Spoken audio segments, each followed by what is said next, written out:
जय श्री हरि, राधे राधे, जय श्री कृष्ण। आप सभी को मेरा हार्दिक नमस्कार। मैं आपके सामने आज एक नया प्रसंग लेकर आई हूँ। उम्मीद करती हूँ आपको पसंद आएगा।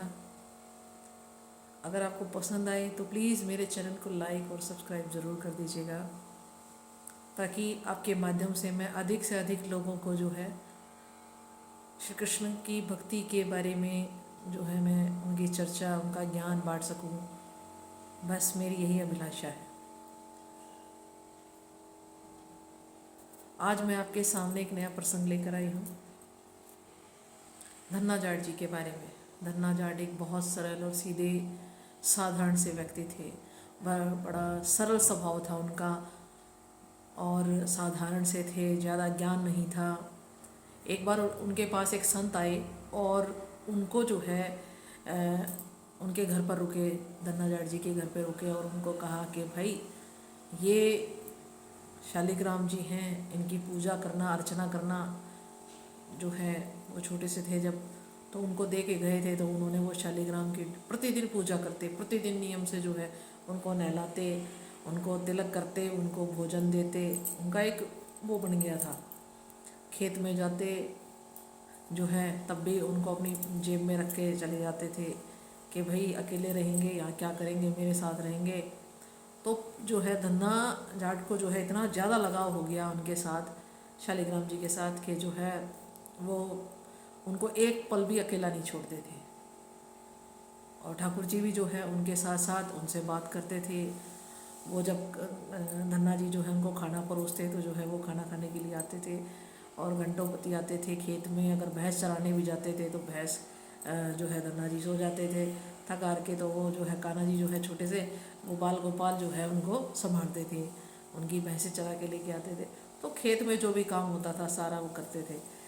तो कुछ समय बाद जो है देखो, ऐसी भक्ति, ऐसी लगन, ऐसी श्रद्धा जो है धन्ना जी ने ठाकुर जी के प्रति रखी कि ठाकुर जी स्वयं जो है अपने भक्त के भाव विभूत होकर जो है उनके समक्ष आ गए और उनके साथ उनके काम में हाथ बटाने लगे। और ऐसा प्यार, ऐसा स्नेह ऐसा बरसाया कि आज जो है धन्ना जी हमारे जो है वो इतने महान जो है माने गए, इतने पूजे गए, इतने सरल स्वभाव से। क्योंकि जो भगवान होते हैं, जो इष्ट होते हैं, वो छल कपट से या किसी चीज़ के उससे नहीं होते। वो साधारण, जो जिनका स्वभाव साधारण होता है, जो मनुष्य जो है सरल प्रवृत्ति के होते हैं, साधारण से होते हैं, जिन्हें किसी की इच्छा नहीं होती सिवाय प्रभु के, कि प्रभु इच्छा में लीन, प्रभु जो आप दीजो, स्वयं जो है हम जो है आपकी इच्छा से जो भी आप हमें मिलेगा हमें ग्रहण है। ठीक है। तो इससे जो है क्या होते हैं कि प्रभु जो है वो प्रसन्न होते हैं। सत्कार्य करे, सत्कर्मों में लगे, दीन दयालुओं की जो है सेवा करे और गरीबों को जितना आपसे आपके सामर्थ्य में हो दान पुण्य करे, गौ सेवा करे। यही भक्ति है, यही होता है। जितना आप जीवों के प्रति प्यार सम्मान प्रकट करेंगे, जितना उनके प्रति स्नेह रखेंगे, उतना ही ईश्वर आपके जो है करीब होते चले जाएंगे। तो धन्ना जी भी ऐसे ही थे। तो संत कुछ समय बाद जब संत आए, काफ़ी साल तपस्या करने के बाद जब संत वापसी आए, तो उन्होंने धन्ना जी से पूछा कि धन्ना जी आप जो है वो कहाँ है, मैं आपको शालिग्राम दे के गया था। कह रहे शालिग्राम, वो तो जी जो है आपने दिए थे, वो मेरे ठाकुर जी, वो ठाकुर जी तो जो है अभी खेत में गए हुए हैं, भैंस चरा के आएंगे तो मैं जो है आपसे मिलवा दूंगा। बड़े विचित्र जवाब था उनका। तो संत महात्मा जो थे वो बैठ गए कि कब तक आएंगे, कि संध्या के समय आएंगे, कि ठीक है मैं मिल के जाऊँगा। कि भाई शालिग्राम तो एक पत्थर था, एक पत्थर दे के गए थे, वो ठाकुर जी उसमें प्रकट कैसे हो गए। बैठ गए, सोचने लगे कि मैंने इतने साल तपस्या की, इतना मैंने ईश्वर के प्रति भाव विभूत होकर मैं जो है भक्ति करता रहा। मैंने अखंड प्रतिज्ञा ली थी कि मैं ईश्वर का जो है इतने साल तप करूँगा, और तप के बावजूद भी जो है मुझे संपूर्ण ज्ञान नहीं हुआ। और ये एक जो है 17-18 साल का लड़का है और जो है इसने जो है भगवान को पा लिया, ईश्वर को पा लिया और शालिग्राम के रूप में पा लिया। बैठ गए वहाँ पर, चिंतित थे, बड़े व्यक्ति सोचने लगे। तो जब संध्या हुई तो उस समय जो है देखा उन्होंने कि भाई भैंसें वापसी लौट रही हैं, एक बालक जो है साथ साथ उनको हाँकता हुआ आ रहा है।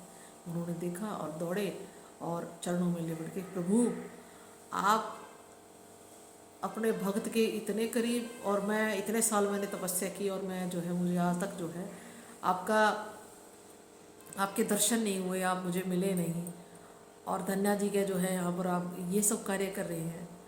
तो उन्होंने कहा कि जो मुझे अपना मानता है, जो दिल से पुकार करता है, जो हक जताता है मुझ पे, मैं उसी का हो जाता हूँ। तो मैं यही कहूँगी, जो ईश्वर को दिल से सरल भाव से, कि जो हो आप ही हो, ईश्वर आप ही हो सर्वश्रेष्ठ, आप ही सर्वज्ञाता हो, आप जो करोगे अच्छा करोगे, मैं तो आपके आश्रित हूँ, मैं आपके ही जो है, मैं आपका ही दास हूँ, तो आपके सभी कार्य बनते चले जाएंगे, आपको किसी प्रकार की कोई चिंता नहीं रहेगी। हम इस संसार में आए हैं, अपना सब का कुछ ना कुछ कार्य जरूर दिया हुआ है। हम क्यों आए हैं, हमारा क्या कार्य है, अपने कार्य के सामर्थ्य को पहचानो कि हम क्या कर सकते हैं, हम किस लिए भेजे गए थे। तभी ये संसार में जो है धर्म का प्रचलन होगा और आपके सभी कार्य भी बनेंगे। आप जो हमेशा कभी किसी परेशानी में, कभी किसी परेशानी में जूझते हैं, वो सब परेशानी आप खत्म हो जाएगी। ओम कृष्णाय वासुदेवाय हरे परमात्मने प्रणतः क्लेश नाशाय गोविंदाय नमो नमः। जय श्री हरि, जय श्री कृष्ण।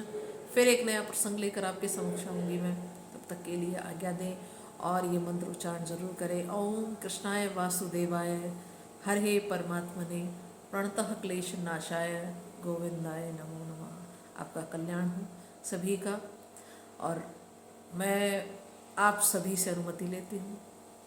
जय श्री हरि, जय श्री कृष्ण, राधे राधे। आप सभी को मेरा सादर नमन। स्वस्थ रहिए, मस्त रहिए, आपका जीवन सुख में हो। धन्यवाद।